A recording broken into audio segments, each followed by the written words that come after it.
Welcome to the Reinventing the White Coat podcast, where we delve into conversations aimed at helping you foster a healthy relationship with your career and yourself. If you're a physician feeling unfulfilled or burned out or want to prevent yourself from going down that path, then this podcast is for you. I'm your host, Jennifer Scher, pediatrician, chief wellness officer, and executive and life coach. Sit back and relax as we explore ways to live your best life and have a career in medicine. Okay, so today I am so excited to have Dr. Drew Cronyn, who works in Pediatric Gender-Affirming Healthcare in Massachusetts. Thank you. I'm excited to be here. Hi. So by way of introduction, I'll just say, Drew and I go way back. We go back to, we won't say the year, but we go back to residency. Yes. And I want to just share a quick little story before I hand it over to you to share your story, which is that, Drew, you had a bit of an impact on me early on in residency, which is probably like a non-issue to you. But I remember the very beginning of residency. How many residents did we have? About 25, 30? How many interns? That sounds right. Right? So it's so hard to remember, even though it was just a couple of years ago. Right? So when we were starting, it was like very early on. All 30 of us were like squeezed into a tiny conference room with one of the directors who was giving us a little introduction and some educational materials. And they handed out this like beautiful glossy brochure that had pictures of infants. And it was like teaching us about, the babies they were cute little babies and they were in little poses, like showing you what the Moro reflex looks like and different birthmarks and things like that. And it was very educational. And I thought it was really interesting. And when they handed you your glossy pamphlet, you looked at it with this like look of disdain on your face said, "Oh, I can't accept this," because there was a big stamp of a drug company stamped on the front of it. And I'll tell you why that had such an impact on me for two reasons. Okay. Number one is like, I had today, now I get what you were talking about. Like, I don't like having the influence of drug reps in my life. But the other thing is that I was this like petrified, scared little, like I felt so scared. And you had the confidence to like stand up and speak your mind. And it was very impactful for me. So I don't know where you got that confidence from. I'm hoping some of that will come out in this interview today. Oh, I think when you hear the whole story, it's more that I just charge right into things without thinking enough. Wow. Oh, thank you. I thought you were going to mention the time that I walked into a meeting with my hair bleached blonde and the chairman of the department did a triple take looking at me and I forgot about that, but yes, I remember that too. Oh right, my. Yeah. So why don't you start by telling us your story, why you became a doctor, a little bit about your journey. Oh, so I'm one of those people. I wanted to be a doctor from the time I think I was about 5 or 6 years old, except for a brief foray in 6th grade where I wanted to be a dentist because I really liked the flavor of the toothpaste. And I mean, I had an autoimmune disease when I was young and spent a lot of time in hospitals, had met a lot of doctors. And so along the way, I was like, I could do this and this is fun. And I decided I was going to do it. I got to college and had an advisor there tell me that I probably wouldn't be able to be a doctor because of some of the things the autoimmune disease had caused. And so I kind of gave up on it I was like, wow, I guess this is someone who knows. My grades also weren't the best. And then I went into working in pharmaceutical public relations, which is where I kind of learned about the deal with pharmaceutical companies and the influence they had. And I think we were kind of in that group of residents right at the beginning of when people were realizing what pharmaceutical companies did with the industry. Um, and then so I worked in pharmaceutical public relations. And one day I was talking to one of our doctors, and I always got put as like the science person on the team because I had an undergraduate degree in biology. Mm-hmm. And this doctor said, "Why aren't you going to med school? You obviously know this stuff and are good at it." And I was like, "Well, and he said, "No, you really need to do this." Um, and Wow. within a year after that, I had quit my job, moved home to California from New York and New Jersey, and moved in with my dad and started retaking some of my classes I need to bring up my grades. And I did that, was really successful with bringing up my grades, had good scores. But I knew I was kind of an atypical student because I had been out for a while. And so I applied to a lot of schools. Um, I think I had like 21 or 22 interviews. It was wild. Although in those days, it wasn't as expensive or cumbersome as it is now. And so I had gone through all but two, and I had not gotten in anywhere. I'd been waitlisted at every single place. And I remember breaking down at my mom's house, crying, saying, "I never wanted to do anything else. What do I do?" And she was like, "What is it you're not saying that you could?" My next interview, I was asked about why I wouldn't leave medicine. We invest a lot in you. This is the director of the pediatric emergency room, who at Albert Einstein. Uh-huh. And he said, "So why wouldn't you leave? It's going to get hard." And I kind of hemmed and hawed, and I said, "Listen, I haven't really talked to anyone about this, but the reality is I'm here. A big part of it, I'm working a lot in HIV. I see my friends dying around me. I'm gay, and how can I quit? I would end up going and having to tell people I wasn't able to hack it, even though they were." And that was something that really meant, I don't know, I guess it meant a lot. I actually saw Jeff walk out of the office and cross the street right afterwards. And I was like, I'm either in or out. At least I'm not on another damn wait list. Yeah, yeah. And got in. So, and Well, you then showed stayed some serious around. determination, right? I was like, all right, I guess that's it. Stayed there for residency. I was a chief resident, although when I got called in for that, I seriously was pretty sure I was getting disciplined for something.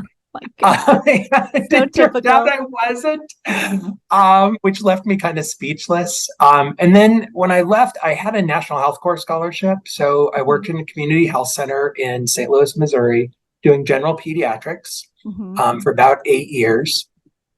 I got really interested in chronic illness management, asthma, complicated problems, and also a lot of related to what I guess now we're calling social determinants of health. Sure, sure. And then after about 8 years, I adopted my son and wanted to live closer to family. So we moved to Tucson, Arizona. I went to work at the University of Arizona as assistant professor and quickly realized I am not an academic provider. I enjoy having my own patients. I like teaching, but I don't want to spend the whole day only kind of knowing the story and not knowing the patients. And so I left. I went to another community health center. And I really liked it there, loved the people I worked with. And then started feeling like I wasn't getting to see enough of my son's life. And so I took a job as a hospitalist, moved back to St. Louis for that. And after a few years of hospitalizing, I realized that I really like knowing the whole story about people. What an interesting confirmation. And that I actually had to sleep sometimes. So working nights and seeing my son's school during the days wasn't working. So I went back to that community health center in Tucson, Arizona, and I was working there and worked there for a couple of years. I started feeling burnt out. I was a ways into my career and was like, God, this isn't, I love what I'm doing. I love the people I work with, but there's something missing. All right, take a time out for a second because I'm like Yeah. blown away by all this. First of all, Oh, okay. how is it that you go through, each other so intimately during residency, and how is it that I don't know like these details about your life, like your autoimmune, like it's just so crazy, right? So how, first of all, how did that having a having a medical problem, how do you think that impacted you? Like in terms of like building a resilience or anything along those lines? I think it impacted a lot. I think the thing it gave me the most was the ability to empathize with patients. And so, like, I sought out ways of learning how to give bad news to people because it had been done so badly with my family that I wanted to learn how to do it right.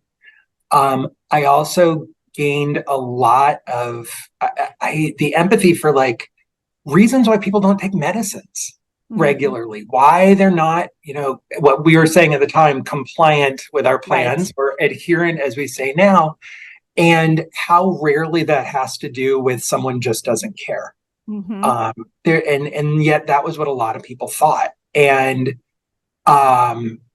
it just, I don't know. I think that affected me a lot. Why you didn't know about it, I walled off big parts of that was something we're taught to keep certain walls up. Sure. And so even the people I knew didn't know a whole lot of it. And actually, that's an area I've only recently started talking about in work situations. Yeah. Speaking about walling off, I wonder if it's interesting because you started off at talking, you say you maybe got yourself into residency or to medical school by proving your determination, but also the HIV angle and the gay man angle. And that's also not like a dominant theme in your life. I know now, and you're going to get to why you are there now, but you really, it's not like a huge part of your story up until that point. How is that? You know what? It was a big part of my story personally. And I think it actually had a lot to do with why my grades in college were so bad because I couldn't deal with it. So I dealt with it poorly, developed some bad coping skills. And so it was something else that I didn't bring in very much. I did occasionally, I feel like, there was once during med school, I remember coming out to a patient who was like scared about telling me.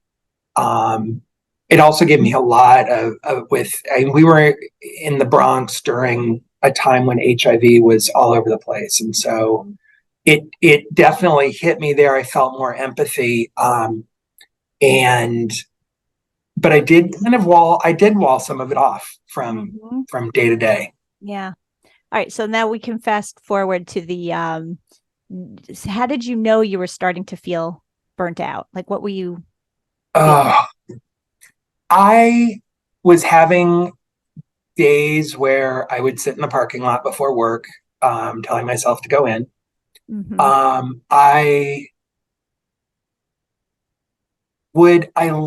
I've always loved, I think I always will love being alone in rooms with patients and talking to them. But the whole writing notes and making sure you check off the right boxes and doing things that have nothing to do with patient care at all, but are required as part of patient care was all a challenge. And so I started really looking at like what was important to me. And I remembered back to that med school interview and saying, I want to work for my friends. Now I'd gone into pediatrics. I hadn't done a fellowship. And so I decided I wanted to do primary care for the kids of gay and lesbian parents. So I posted a notice on Facebook, Oh as my one God, does, I love that. and said, hey, I really want to do more of this. Contact me, I'll get you in as a patient. And the very So first wait, response stop. I So got, you didn't quit your job or anything. You just sort of decided you wanted to see a different type of, and so you've yeah, made an, I love that. yeah. And I had made like half-hearted efforts on that in the past. There were some people who knew that I wanted to see gay and lesbian parents, but Mhm. not a whole lot. But then I decided, like, I really want to recruit for this. And it was good because I was at a community health center, so I could see anybody, any Mhm. insurance, lack of insurance, Medicaid, all that stuff. Um, but the first person who contacted me was a woman who ran a camp for transgender kids. And she told me, Jackpot. listen, and I was like, okay, I don't know anything about this. But she said, this kid is going to a pediatrician who has asked them to find someone new. My first thought was, whoa, a pediatrician is firing a kid and their family. And the reason was the mother insisted this child be called by he, him pronouns and that his name be used. Now, this was 10 years ago. Not a lot of parents were doing this. Mm-hmm. Um, and this kid had also been basically driven out of a school by other families. There was the mom had been referred by the pediatrician to a practitioner who kind of wanted to do some conversion therapy type stuff. Oh, Um, one of the stories I loved is this: the therapist told the kid to make a book of strong women role models. And the kid's like, all right. So he made a book of strong women role models. He's like, here, mom, this is for you. You and my sisters are strong women role models, but this isn't who I am. But the office like wouldn't use the name, wouldn't use the pronouns, and more than once had people do genital exams where they said, see, you're not a boy. And oh, we're pediatricians. That's not what we do. And I right. found it just heartbreaking. And I said, A, I I use so many people's names that are not the name on any ID they have. We use nicknames all the time for kids. Mm-hmm. Right. And then I was like, and pronouns, my medical assistant pointed out if you're using someone's pronouns in front of them, you're being rude. And I was like, that's really true. And I said, I don't know what I'm doing, but I'll try to learn. You And weren't afraid to take on something. I feel like we do that in pediatrics all the time, yes, right? We didn't know anything about ADHD, and now we didn't know anything about managing obesity, and now you just sort of forge yeah, ahead, right? yeah. So you I dove mean, in. But wait, not only did you dive in, but I love the I heard somebody say once the antidote to sort of burnout and to feeling fulfilled is to every day do a little bit more of what you like and a little bit less of what you don't like. And sometimes we get so into victim, we get stuck and we feel so helpless, but you just sort of created the practice that you wanted yeah, to create. I love that. Okay, tell us more. and totally by mistake. Didn't know this was the practice I wanted, but it meant so what I did to learn, I Googled, I did Google Scholar for the people who had written the most articles. Uh-huh. And I contacted a few friends who I knew were connected in the world of LGBT health. And 2 days later, I was on the phone with a wonderful pediatric gender affirming provider in California. She sent me a reading list and told me some courses to go to. And this learning curve was amazing. I mean, I think all of us who go into medicine have to have a certain level of intellectual curiosity. Mm-hmm. If you don't, then medicine's boring. Right. It is if all you do is come in and follow algorithms and Mm-hmm. don't really and only pick up new information here and there. If you refer more than you try to treat things, I feel like I needed that. I needed to learn new stuff. And I didn't want to go into a fellowship. Yeah. And so I learned new stuff. Mm-hmm. And I I talked to her, and then I talked to someone in Chicago, and then I talked to someone in San Francisco, and then I had one patient, and then I had three patients, and then I had someone else who also was interested, and we talked to a parents group, and next thing you know, we have 100 patients. And over the course of the time I was there, built it up to about 500 patients. I was giving talks at things like the American Association of Community Health Centers. I did some talks for other professional groups. I also went and testified at school board meetings and with legislators. And so it completely opened up for me this whole new world that I didn't know existed. And I've told that first kid, he changed my life. He really did. People talk a lot about how we do things that change people's lives, and I'm sure you've had this experience. Yep. If you let the patients in a certain amount, a certain amount, they do change you. And this kid changed my life.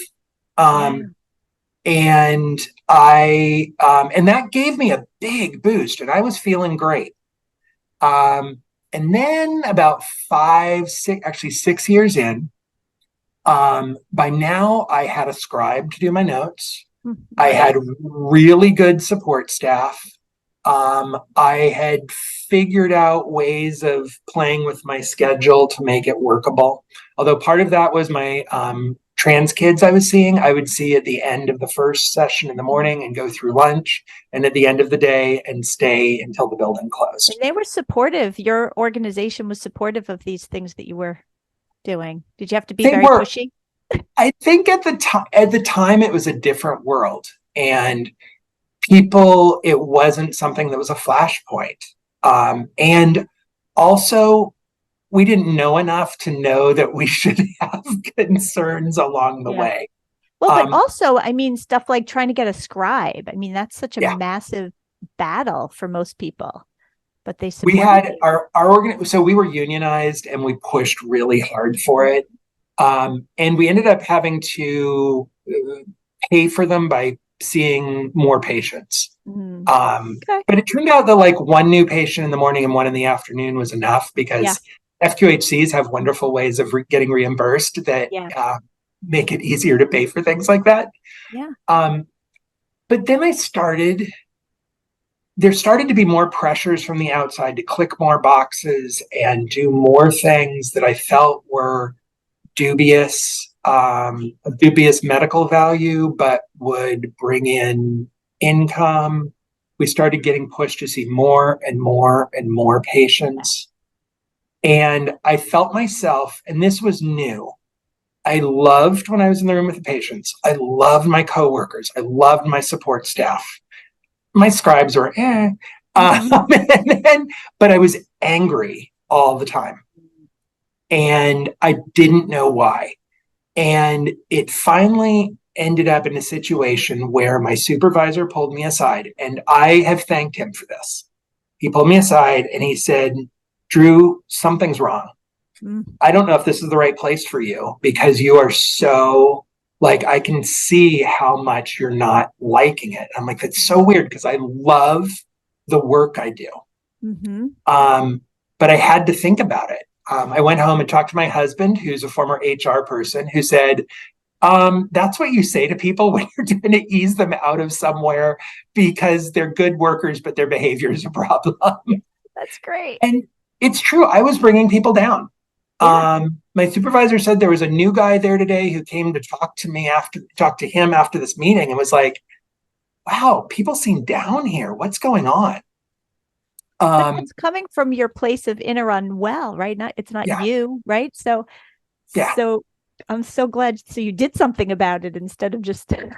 So I started looking around. I tried like wanting more control over things. I got very involved with the union right at the time that we were negotiating a contract that administration at the time was trying to break the union. And so that did not fulfill anything. And I had a fair amount of control over what I was doing.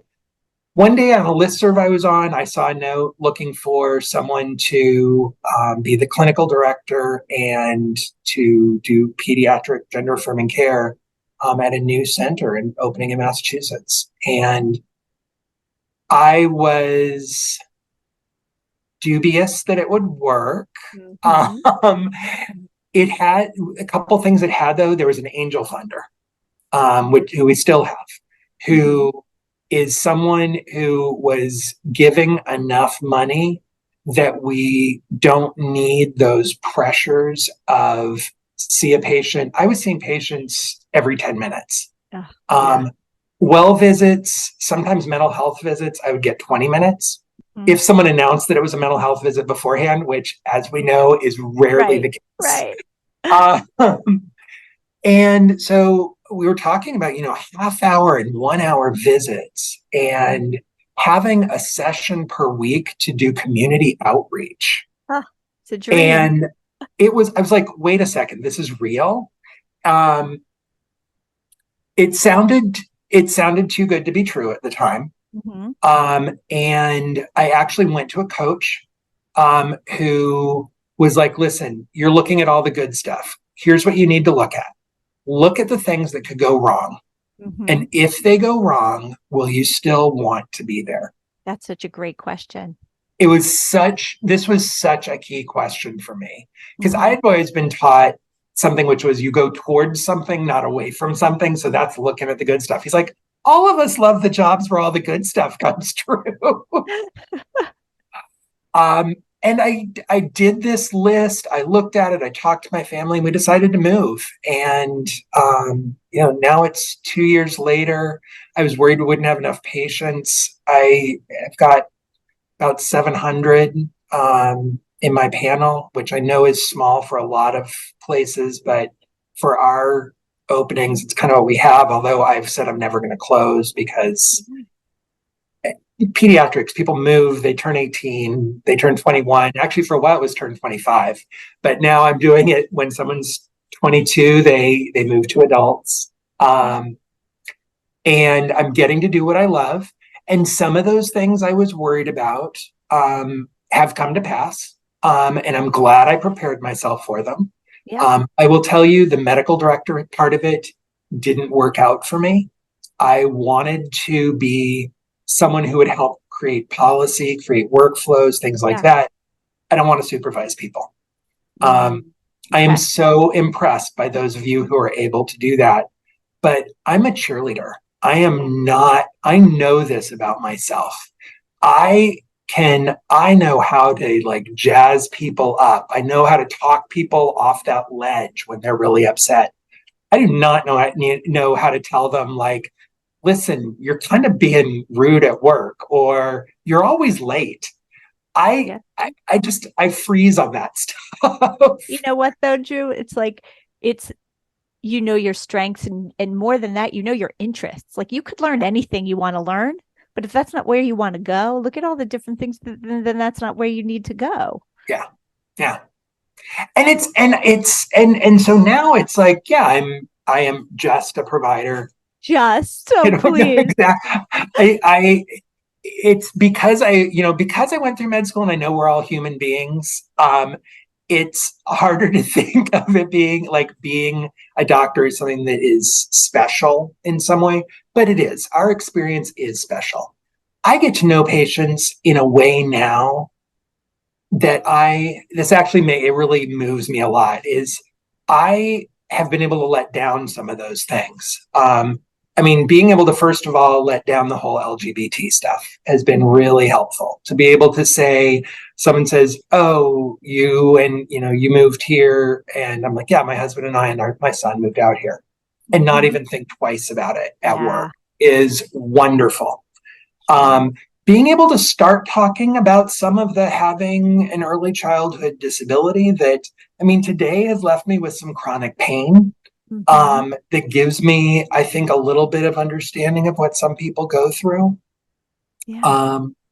And being able to talk about that, being able to discuss it with patients.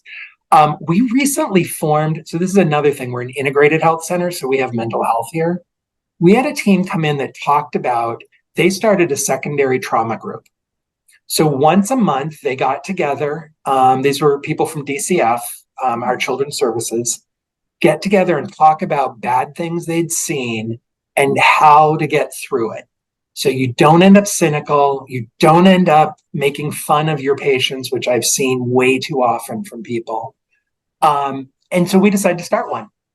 That's and so that was 2 or 3 months ago. So it's happened for 2 months. And it has been absolutely incredible to purposefully, like with intention, go in and say, we are going to talk about the things people don't talk about.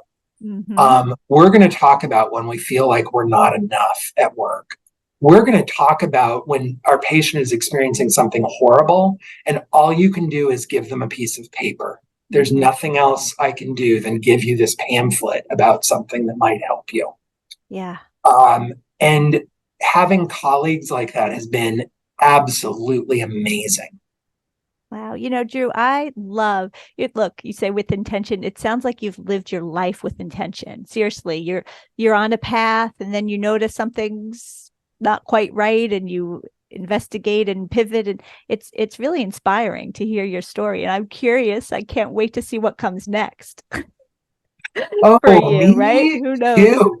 I'm going to have to, honestly, I'm going to have you back and talk. I want to hear what it was like to a union for doctors union. That's a whole other topic I'd love to hear about. And then also how much of the specific stuff you deal with your patients. But, we are definitely coming up on the end of our time together. So I think I want to thank you so much for being here. I want you to tell people if they want to, if they're interested in what you're doing or how they can reach you or any last words you might have.